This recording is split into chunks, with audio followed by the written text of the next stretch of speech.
Portage la Prairie. Portage la Prairie. Portage la Prairie. Portage.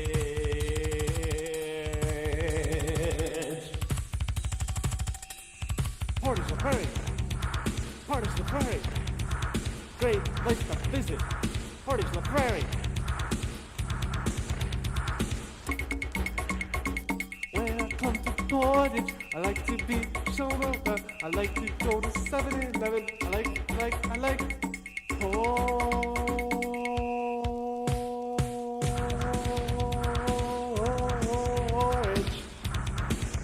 In the morning, I eat porridge. In the morning.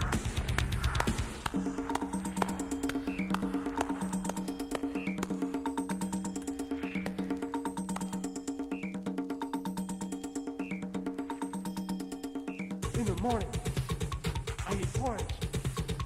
In porridge.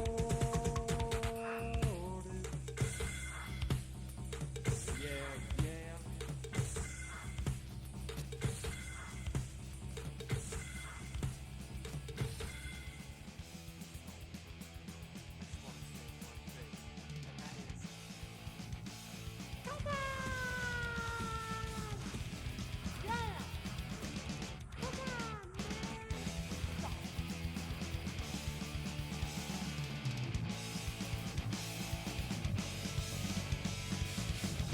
You are listening to Unscripted Moments, a podcast about propaganda.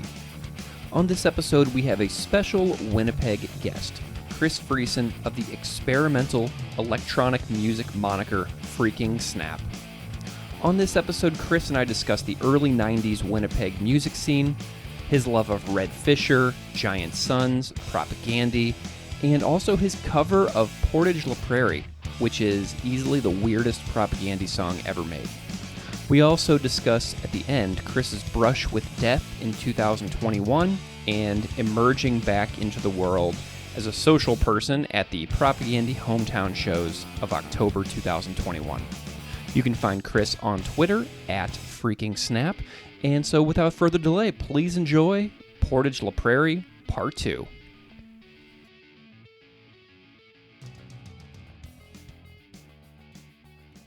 Chris Friesen, welcome to Unscripted Moments, a podcast about propaganda.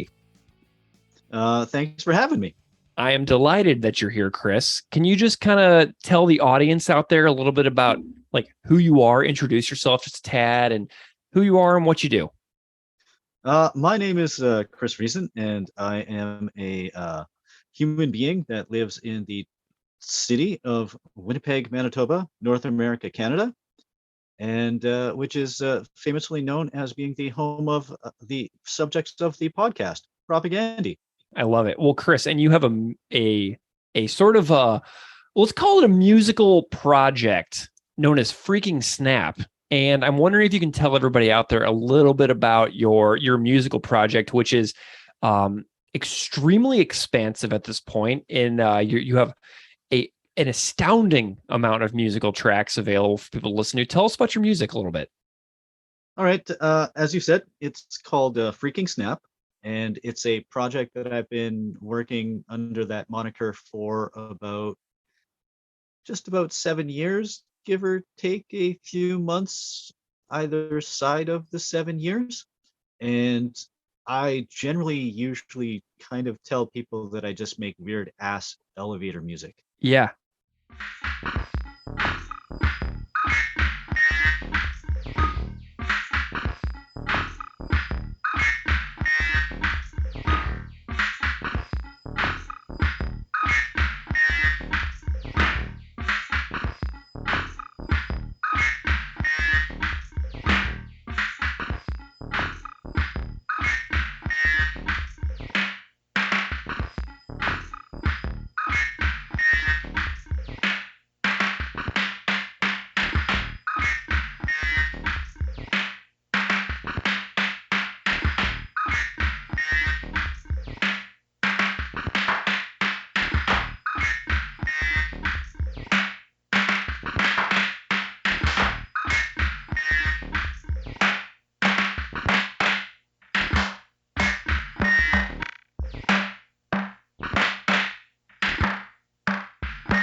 And basically, it's one of those things where it's like I record like pretty much everything that I make Yeah. with the entire intention initially, maybe still possibly following through with this idea of creating just enough music to fill up an iPod Classic. I'm still undecided about whether or not I'm going to follow through with just cutting it at when I fill up an iPod Classic Yeah. or not. It's up for debate because I'm still having way too much fun. But right now, I'm still sitting at a 2/3 of my iPod Classic is full of my own stuff. Awesome. And yeah, I record using uh well, I have two of them now, but it's called a Korg Chaos pad, and basically it's like a juiced up version of like those 80s Casios with all the presets. And it's basically something that has like a crap ton of presets on it, and you can it's got a setting where you can record things for 2 bars worth of stuff, and then you can chop it up, record stuff on top of that and loop it and just go nuts ad nauseum.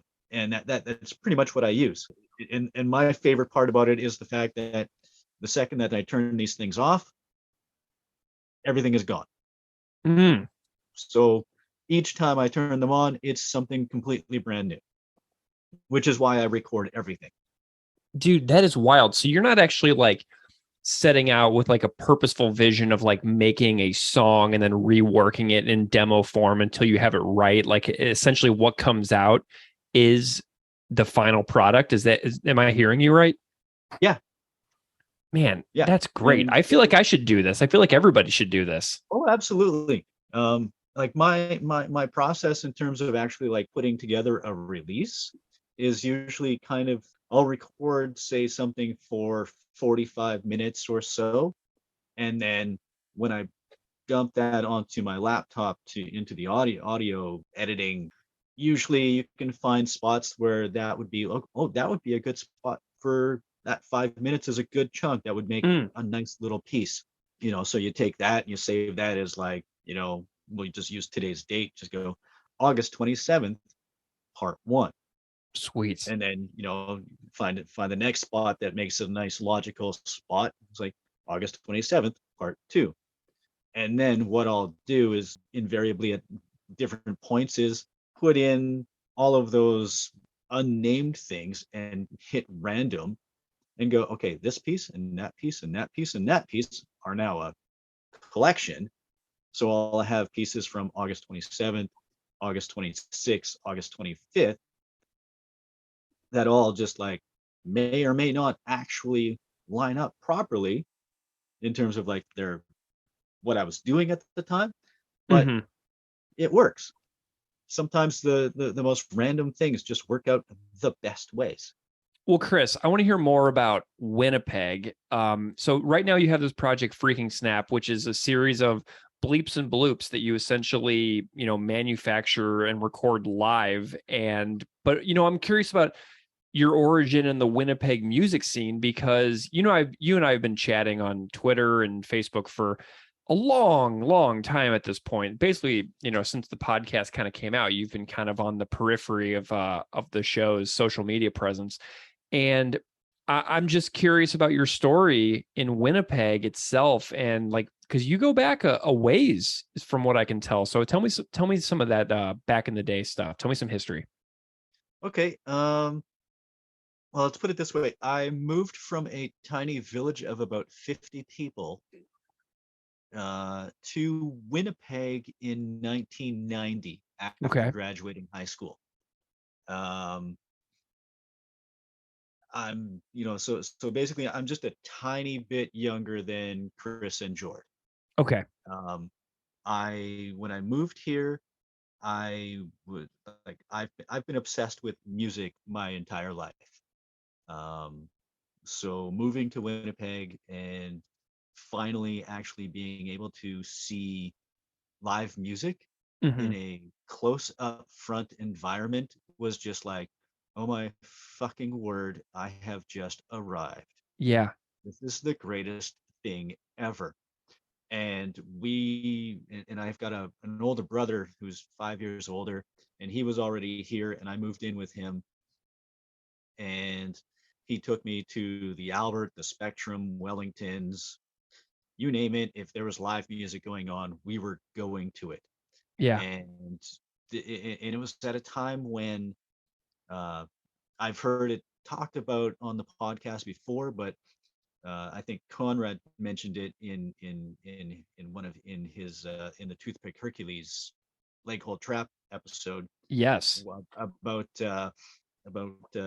draft night Thursdays at the Hmm. Albert, and it was literally a thing that everybody went to every Thursday. It did not matter who was playing. You went to the Albert on Thursday. Man, Um, it's a ritual. exactly, it was a ritual. But at the same point, if if whoever was playing, you decided that evening that they sucked, you would just walk down the street to Wellington's and see what was going on there. Yeah. And if there wasn't anything going on there, you walked a couple of blocks to the Spectrum to see what was going on there. And then at that point, if that one wasn't really grabbing your interest, you kind of just went, you flipped a coin and went, okay, which of the three did I like the best? Hmm. And you went back to that. Um, like there's a number of shows that I actually, I don't really regret things, because anything that you didn't do or you do makes you who you are. Sure. So there's no real purpose in actually like just going, well, I regret I didn't do that. um, but there are a couple of shows that I regret not going to, like things like walking home from the restaurant that I was working at the time, and going past the Spectrum and seeing a lineup of people and going, oh, who's playing? And person in the line goes, oh, it's Sarah McLaughlin. Oh, And cool. you go, oh, how much is it? They're like, oh, $10. It's like, that's out of my price range for tonight. And you leave and you go home. The very next time that Sarah McLaughlin came through town, it was at a large theater for like $60. Yeah. So I sat there and just went, man, I could have seen her in a very small venue, and there's a couple other things where it's like, no means no. Yeah. Uh, a coworker had told me, he's like, oh my God, no means no is playing the Spectrum. You have to go. And I'm like, I don't know who they are Oh, at this yeah. point.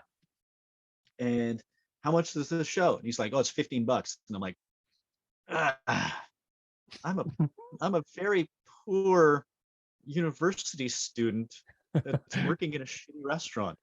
I can't afford $15 for that. Ah. And then I ended up going to Records on Wheels a couple of days later, and then they had a copy of Wrong on cassette that somebody had sold back to them, and it was in their used block of tapes. And I'm like, oh, $4 for a cassette. I'll buy that. Took it home, listened to it, and went, fuck me, I was stupid. Because it's like one of the best records ever. Exactly. And pretty much every single time No Means No has come through town since that time, I have gone to go see them. Hmm. However, that was the last tour that they played here in Winnipeg with Andy Kerr on guitar and vocals. Oh, bummer. So you missed the last Andy tour. Yeah, so I missed the last Andy tour. That being said, Tom Holliston is a fucking genius as well. Oh, absolutely. You can't go wrong seeing any iteration of No Means No, but it's one of those things where it's like that would have been just such a special memory of seeing Andy up there belting it out too. Yeah, and Andy is just an absolutely special musician as well. Like it's Absolutely. just mind blowing how great that band was, whatever the case may be. My favorite band at the time was Red Fisher, Oh, yeah. and and actually the shitty restaurant that I worked at when I didn't go to actually see Sarah McLachlan. Jason Tate, the drummer for Red Fisher, and later on Weaker Thans, was one of the fellow line cooks there. It's just, it's like classic Winnipeg. Everything is uh, like there's the game of 6 degrees of Kevin Bacon. Hmm. Winnipeg, it's like 3 degrees. Where does Propagandy sort of first come onto your radar? Because this is like, if you're talking about 1990, 91, you're talking about like pre-Fat Records. You're talking about before really anybody outside of Winnipeg really knows much about Propagandy. So where do they sort of enter the picture for you? Um, in terms of like actually remembering that I'm seeing Propagandy, not Yeah. until much later. Um, like I am one of those people that, in terms of the so-called punk rock that I was listening to, um, it was always very melodic. The singers were very, uh, I don't want to say smooth, but they also had very melodic vocals. Like Big Drill Car is still one of my favorite bands from that period of time. Like that kind of punk rock was the stuff that I was like really into. And I know I saw Propagandy before John joined, so it would have been with Hopper. Um, and I would have seen them tons with John, but they were always a band that, because of Chris's snotty vocal style at the time, I couldn't stand him. Interesting. Like, musically, I enjoyed it because it was like, like sort of in that same melodic style of punk rock, but I did not like any kind of music overall at that point in time that had that kind of a snotty, put on voice. Hmm. And it just really sounded like, because to me it always just really sounded really forced in terms of his vocal thing. Hmm. Um, but it's like my favorite, like you're probably gonna hate me, but my favorite song on How to Clean Everything is Showdown, because of the John part. And like the only reason that I even owned a copy of How to Clean Everything, because I still didn't like them at the time, was entirely because I was obsessed with, like, okay, local band, I have to buy their stuff. Sure. Yeah, of course. And I mean, especially when they get signed to like, a label in the States and like they're kind of like, getting some attention from around the continent and not just as like a hyper local band. I mean, that kind of stands out too. Yeah. And so it was exactly that. Like, and like that's why I still have the 7 inch of How to Clean a Couple of Things. Yeah. Like I bought the split with I Spy because I'd seen I Spy and I thought they were the fucking shit. They were so good. Yeah. Amazing. Where did you see I Spy? Where did they come into your musical picture? Um, I would have seen them probably at the Albert, at Wellington's, um, probably a couple other spots in the city. Um, but yeah, like they were just one of those. I think guaranteed, probably one of them was a show with Propagandy at some point, because Awesome. like they were friends and everything. So the likelihood of that is pretty high. Um, Nice. I do remember one Propagandy show where they played at the West End and they set up on the floor. Hmm. I think I've heard And about this show before. and my memory says that either Chris or John said something about, yeah, we're setting up on the floor in the corner over here because we're not corporate like everybody else that's playing on the stage. Nice. You know, Oh like, man, that's just such a dig too at all the other bands that are at the show. yeah.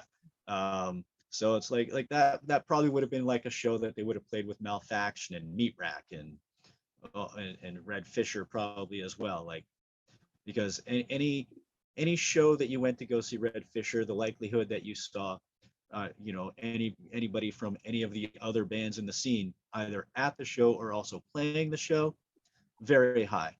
So, and the number of times that I saw Red Fisher, the likelihood that there was probably at least 50 times that Propaganda played those shows, I saw them so many times that it's not even funny. Yeah. And but the worst part is the fact that, you know, I look back on it now and go, wow, I saw them so many times and I hated them then, but now I really love them and I barely ever get a chance to see them. Yeah. When did you start to come around on Propaganda though? You know, because obviously you love them now. Yeah. When did they kind of win you over?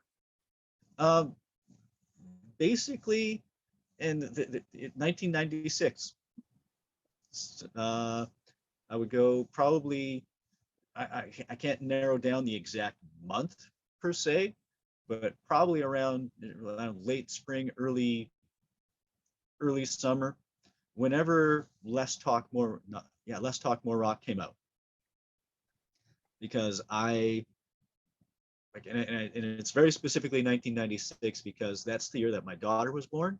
Mm-hmm. And before she was born, I was living in a house with a bunch of friends, um, and another mutual friend had come over with a copy of Less Talk More Rock, and we just sat in the living room and listened to it. And I just went, huh, he can actually sing. Nice. This is awesome. Yeah. And Thank you. and what's really cool about Let's Talk More Rock too is especially because you were loving the more melodic stuff on Showdown, is that John sings so much more on Let's Talk More Rock than he does on How to Clean Everything. Exactly. And I won't lie, like when the Weaker Thans put out their first record, I was fucking blown away. Like Nice. it was fucking awesome. But I also wasn't really surprised about how awesome it was Yeah. because I'd already had a cassette copy of Slips and Tangles. Yeah. Like Do you still I have it? knew I have it somewhere. Oh man, you got to dig that out and send me pictures of it. I want to see some pictures. Did you get in on the ground, the first floor of like right when the Weaker Then started putting out music? Were you there like right in the beginning? Did you see any of those really early shows? Because I have seen some videos of them playing at Wellington's for like 10 people before on YouTube. Yeah, I know it's not their first show that I saw because Jason actually in a private message I actually asked him, like, was this Wellington show your first show? He's like, no, we actually played one before that. Mm, So I saw the second show and it was at Wellington's and Steve Carroll hadn't even joined the band yet. got it. So it was just Samson, John Sutton on bass, and Jason Tate playing drums. Excellent, excellent. And it wasn't really too much longer after that Steve Carroll joined. Nice. Do you so I know that recently you got a chance to catch up with Beeve and David Tkach from Giant Sons, and I know that you were a huge fan of them. Do you have any like Giant Sons commentary, since I've had every member of the band on this podcast at this point, and I love their stuff, and I know I'm just curious about your appreciation of that band too. Okay, well, first and foremost, all three of those guys are really wonderful, wonderful people. Um, Absolutely wonderful people. Um, but my origin story for Giant Sons is actually seeing March December Swing. Okay. Robbie brought them up on the show before, and this is kind of a mystery to me, so please go on. Okay, I can't I honestly can't remember exactly why I went to the show that I saw them play, but it was at the West End Cultural Center, and March December Swing played, and I just remembered, like, damn, these guys are really fucking good. Like, I really like these guys. And then, I remember introducing myself to them afterwards, and because Winnipeg is small, and once you introduce yourself to a band somewhere, every time you guys bump into each other, it's like, oh hey, how's things going? Hey, nice to see you again. Good to see you too. And you get to know people, over a drink at the Albert or whatever. And I actually got to know Kevin, the bass player, really well. Like we're still, like, I'd say I'm closer friends with Kevin than the other guys, Mm-hmm. especially at that point in time. And I remember visiting Kevin at his work, which was a record store at the time, and him going, "Yeah, um, so just to let you know, March December swing just broke up, and well, literally, it's actually just I left because they want to go in a direction that I'm not particularly interested in." And I'm like, "Oh, what's that?" And Robbie talked about it in terms of, like, that Americana sound, like the Bruce Springsteen stuff. Mm-hmm. Um, and I was like, oh, that's kind of interesting. Well, we'll see how that turns out.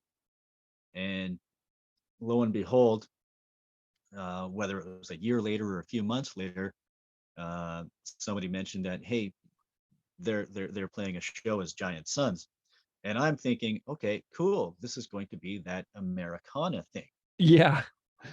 and it's this three-piece instrumental thing, and I'm like, okay, thank fucking God that it's this, because this fucking rips. Yeah. They're so amazing. I sent somebody a Giant Sun song today on like an Instagram DM. Somebody was like, "Hey, can I hear the original version of Tertium Non Dater?" And I sent it over to them and they were like, "Whoa, this is absolutely amazing." I was like, "I know, man. I'm telling you, Giant Suns is where it's at." Yeah, and like I've got both of the CDs that they put out that was compiled into the G7 re-release much later, Yeah. and it's like, uh, I mentioned in the private message earlier about how I can tie my own stuff specifically to Giant Sons. Ooh, good. Keep going. And it's because on the first EP that they put out, the last track on it is a remix of the previous tracks, Okay. all four together, done by a electronic artist that goes by the name Blunders Public. I've heard of Blunder's Public. We've interacted on Twitter a little bit. Yeah, and he's a really sweet guy. He's one of the best people out there. But Blunders Public also remixed one of my previous projects pieces of work.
So, yeah, by transitive property, Mhm. we've worked together. I love it. Well, Like, I know I also played at least one, maybe two shows with Giant Sons, with that project that Blunders Public did the remix for. yeah. Um, like, so it's just one of those things where it's like Winnipeg, everybody actually does know each other, and if you are friends and you want to play a show together, it'll happen. Man, I love it. Well, Chris, over the last 2.5 years or so, I've lost track at this point how many covers listeners and musicians have sent into the podcast. And it's one of my favorite things about doing the show is like seeing what comes up. And, in a message where I was chatting with you and Sam Thompson, the host of Witch Police Radio, I was like, oh yeah, you should do a propaganda cover with FreakingSnap. And hilariously, I didn't know how you made your FreakingSnap music. And I didn't really know that you were essentially experimenting in real time and recording it and then putting out those versions. I didn't know that that's how you made it. So doing a cover is almost like kind of like the opposite of what it is that you actually do with FreakingSnap. Does that make sense? Oh yeah, absolutely. Like, I initially took the that particular comment because it was on Twitter, and I took that comment and I'm like, oh shit, that's funny. But how funny would it be if I actually did one? I know. How the fuck would I do one? Yeah. And then Well, it just like was one of those things where it's just like, oh, because of the fact that I'm actually listening to the podcast in order. yeah. Um, on that particular day that we were exchanging that, I listened to the Portage la Prairie episode, Amazing. and it was like, huh, I think I can do this one. Yeah. Well, this is clearly the most appropriate selection for you in the style of what it is that you do. And so you did choose Portage la Prairie to cover with FreakingSnap. And before we talk about the song anymore, I actually want to play the whole thing right now so that people can hear it and then they can hear us break it down a little bit. So here is FreakingSnap for the next 41 seconds with Portage la Prairie. Portage la Prairie, Portage la Prairie, Portage la Prairie, Portage la Prairie, Portage la Prairie, great place to visit. Portage la Prairie. When I come to Portage, I like to be shown around. I like to go to 7-Eleven. I like Portage in the morning. I eat portage. I eat porridge in the morning. In the morning, I eat porridge in portage. Yeah, yeah. So I just wanna say one thing, and that is, come on, yeah, come on, man. Okay, so Chris, I want to know about the creation of this cover. Tell me what you did in order to kind of plan it out and how this sort of came together. Tell me the story. Okay, well, as we discussed before, it was a kind of a joke comment that on Twitter that erupted into, holy fuck, I'm actually going to try and figure out how to do this. Oh, absolutely. And it's one of those things where it's like I went back and I re-listened to the original track a couple of times, and just thought about it, and thought about a number of different approaches that I could possibly try to do, and just ended up just going, okay, I I don't know what I'm going to do, but I'm sitting here with my shit in front of me, ready to go, and I just started, playing something. And at the end of a recording session, I saved it, brought it over onto the computer, and put it up. It's like, okay, that part, I think I might be able to use that part to, try to sing the words to Portage la Prairie. Mm-hmm. And went, okay, what are the words? Greg, I need the words. Yeah, and then it took me forever to send it to you. I felt so bad. And well, you followed through. You sent me the words. Yeah. And then I tried to figure out, like, okay, how, because I'm not a guy that really does vocals at all anymore. Right. My very first musical project, I actually sang, played bass, and wrote lyrics. But I don't do that anymore. And there's a legitimate reason, because I don't really have anything to say in terms of lyrical content, and my memory for remembering lyrics is just like fucking terrible. Mm. So I took I was like, okay, let's figure out if I can actually do this with my laptop with the microphone that's on the laptop. And just went to that part on the track that I thought would work, and basically hit record, and brought up the lyric sheet that you sent me, and went full bore into just singing it. And I sang it like 3 or 4 times in a row. And I think it was probably the second one was the best version of singing it, and just went, okay, I'll use that one, and put put that sec that session of lyrics of singing to the part of music that I wanted to use, and then went, okay, since I'm already doing a propaganda cover that is the most absurd song that they've got, Yeah. um, let's get really absurd with the vocals too, and just like, fuck around with the um, effects that are on the program that I use, and fuck around with the vocals. And thusly, you get 41 seconds of FreakingSnap covering propaganda. Dude, I love the vocal effect. I mean, that was really, it just really put it over the top for me. Well, I know that it gave Keith a good laugh. Oh, good. Has he heard it? Yeah, I sent it to him, and just basically, went, I know you're super busy. Uh, Congratulations on the move, the new job, etc. I know everything's stressful. Here's 41 seconds of me singing Portage la Prairie. I hope that puts a smile on your face. And I got a Man, message I back love it. about I got a message back like 5 minutes later, just going, dude, you succeeded. There was a smile on my face.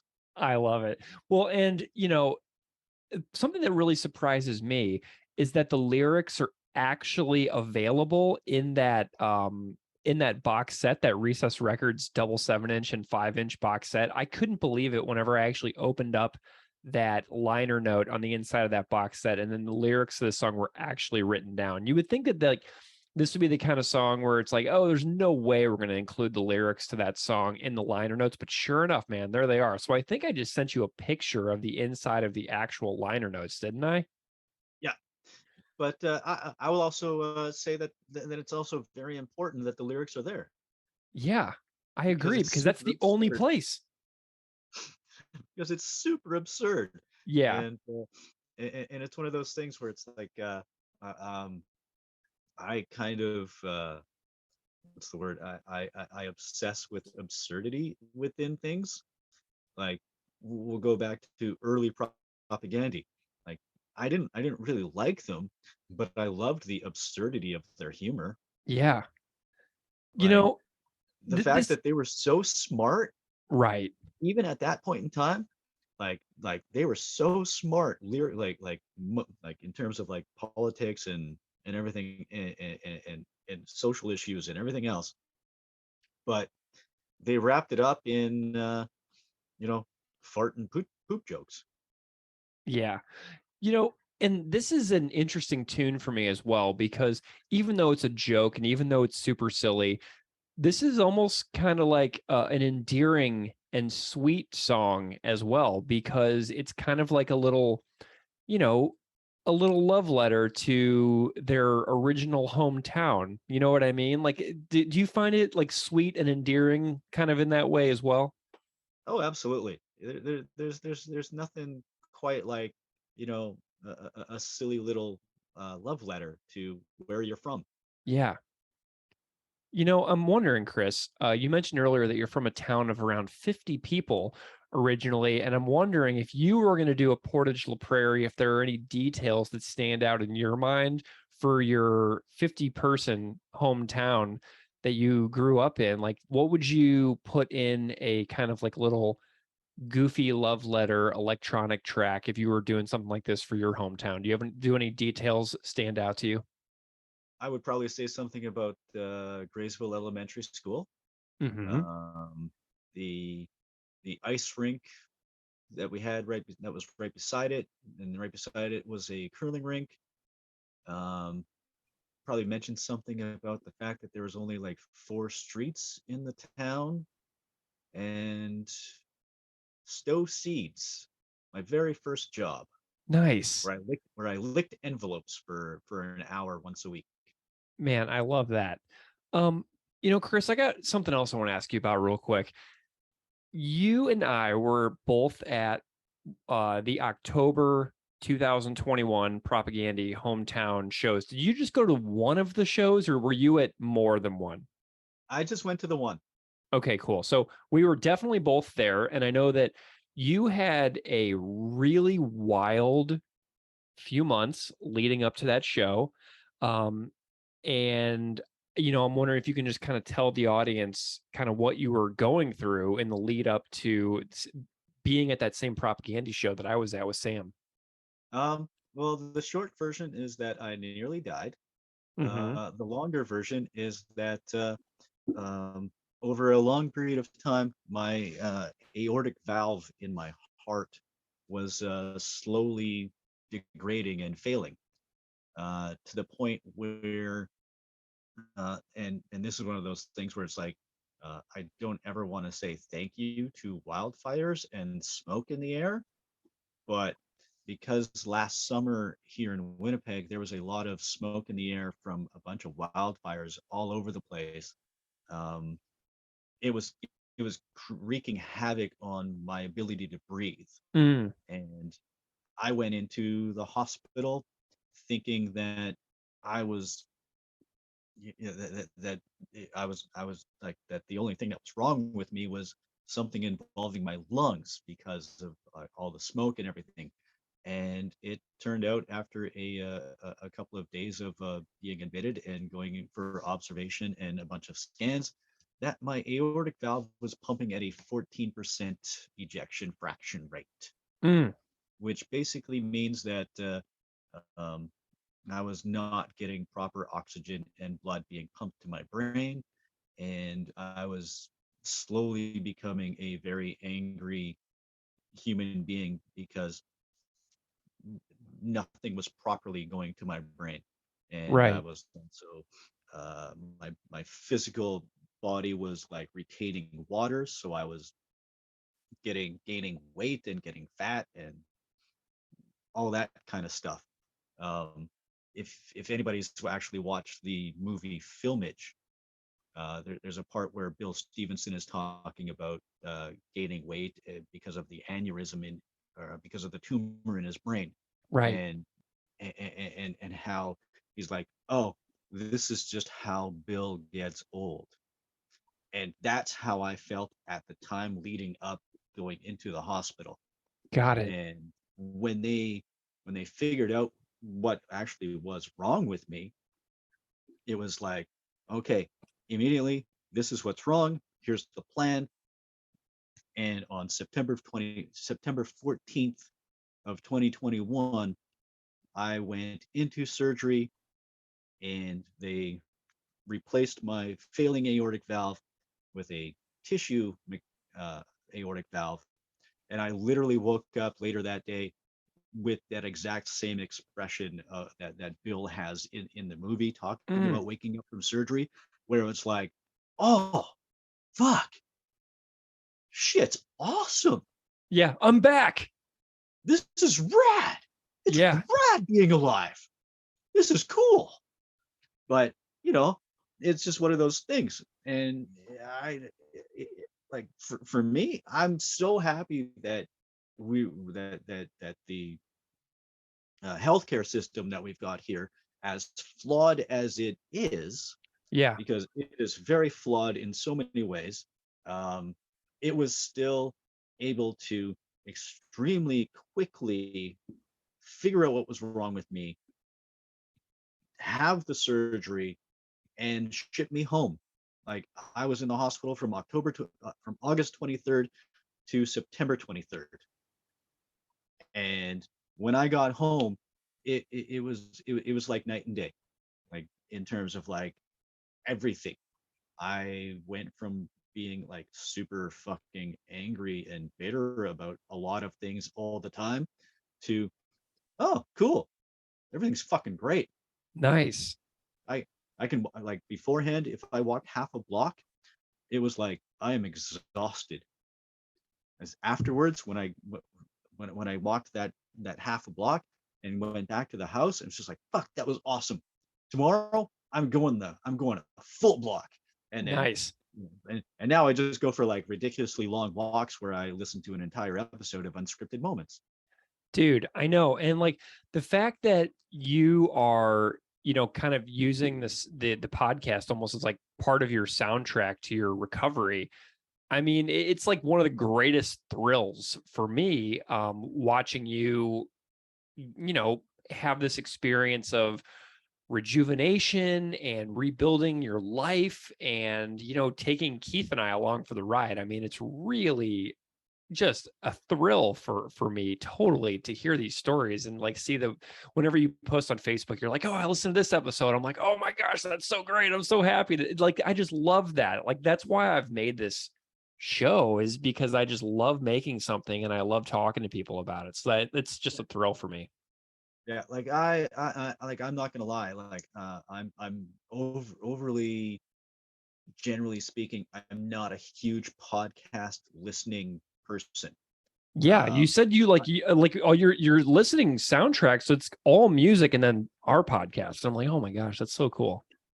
yeah, but it's like I listen to various episodes of Witch Police Radio, and it's like, A, because I know Sam and he's a really great dude, And it's a local and treasure.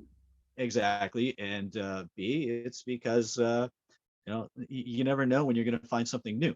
And Mm-hmm. as a musically obsessed human, I obsess over finding new things. So it's just that's just one of those things. And when I was in the hospital, you know, uh, Sam had and I saw you guys and Sam communicating with each other on Twitter on a regular basis. Yeah. And it's like, okay, I don't really have any Wi-Fi or data in the hospital, so I can't start listening yet. Yeah. I gotta And wait until I get home. yeah, and then And like we were all in the same room together. I mean, that was just so cool.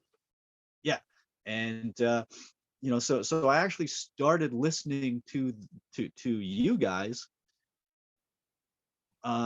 September 24th, the day Nice. after I got out of the hospital. Amazing. And Well, and then like 3 weeks later, we were at the show together.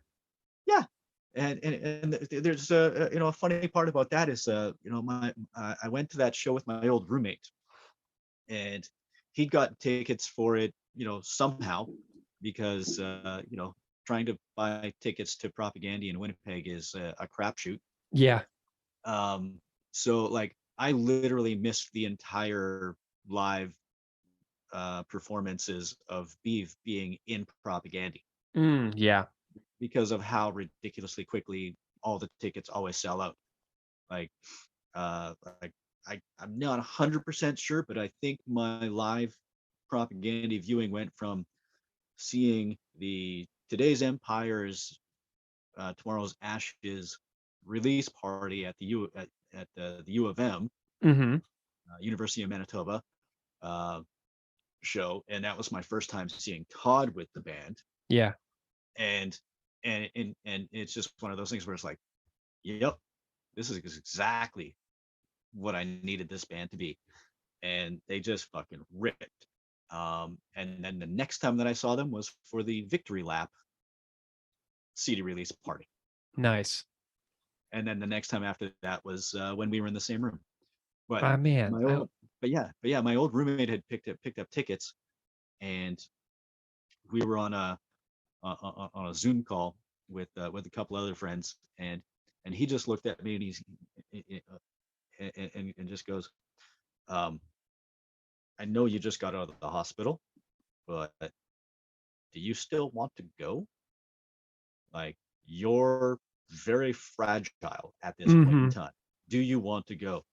And I just remember saying back, like, well, fuck yeah. That's just one of the things that I was looking forward to in the hospital. Is like part of the, part of the whole looking forward to things, like, aspect of things was like, I am looking forward to going to go see Propaganda when I get out of the hospital.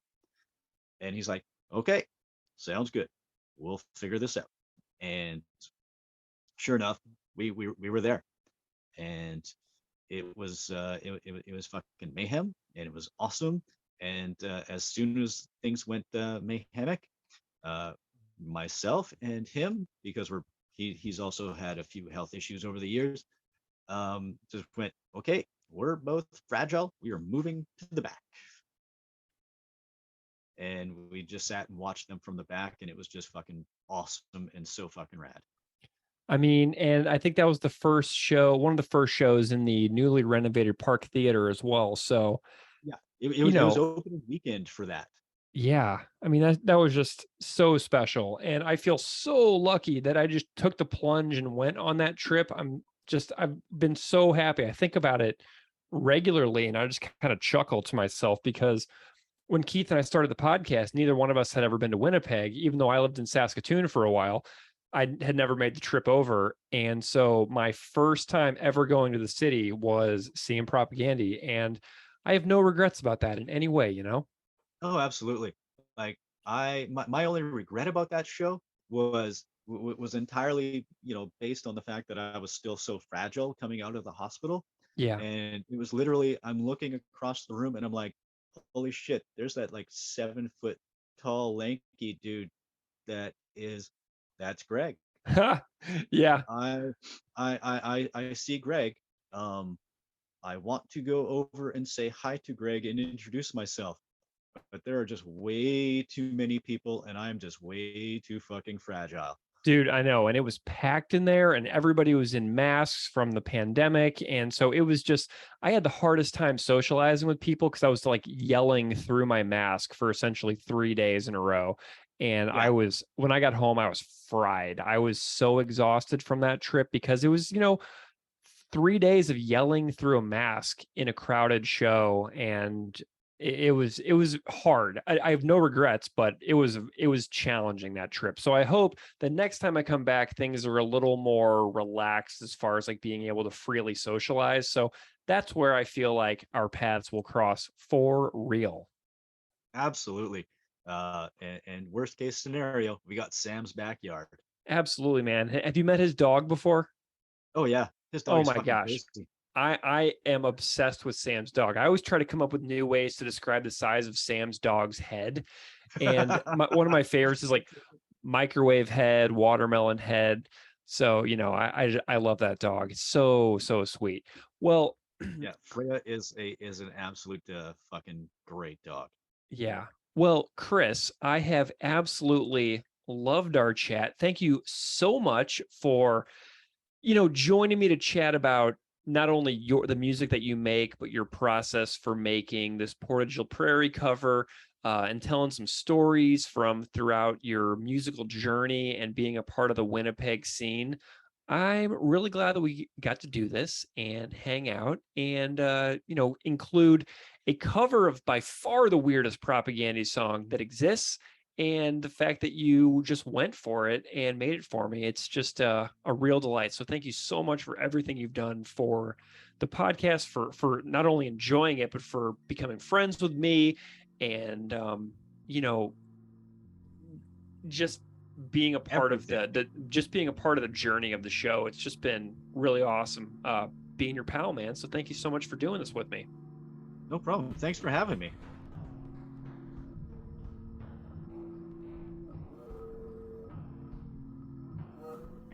Hey, Keith and Greg. This is Chris Friesen from Winnipeg, Manitoba, North America, Canada. First and foremost, thank you very much, Greg, for talking to me the other day. That was fun. It was a blast. But I fucked up and I forgot to tell you a story. And I hope you'll indulge me with a small appendix to my interview with you, Greg. So when I was wheeled into the operating room for the heart surgery, I was told by one of the surgical team members that they like to listen to music while they're doing the procedures, and if there was anything that I would like to listen to while I was going under, because obviously I wasn't going to be able to listen to it and listen to music while getting the operation. He said, if we got it, we'll throw it on for you, whatever you want to hear. And my brain immediately went, Rime of the Ancient Mariner by Iron Maiden. So the anesthesiologist just, immediately behind me goes, nice! And somebody else on the surgical team just kind of, loudly says, oh, that's fine, but I get next pick. And somebody else yelled out, but none of that Garth Brooks crap. To which myself, lying on the operating table, he goes, but I think Chris Gaines will be fine. And the Garth Brooks fan just went, oh great, we have a wise ass in here. So that's the first part of the Iron Maiden Rime of the Ancient Mariner story. The first show that I saw after getting out of the hospital, which me and Greg talked about, was going to go see Propaganda at the Park Theater. Shortly thereafter, Chris released the Patreon compilation of songs, and one of the songs that he covers on there is Iron Maiden, Wasted Years. So I just thought that was a nice little full circle moment for me within Propaganda and that period of time. And thanks for indulging me for this extra appendix and addendum, as it were. Propaganda rules. Talk to you later. Bye.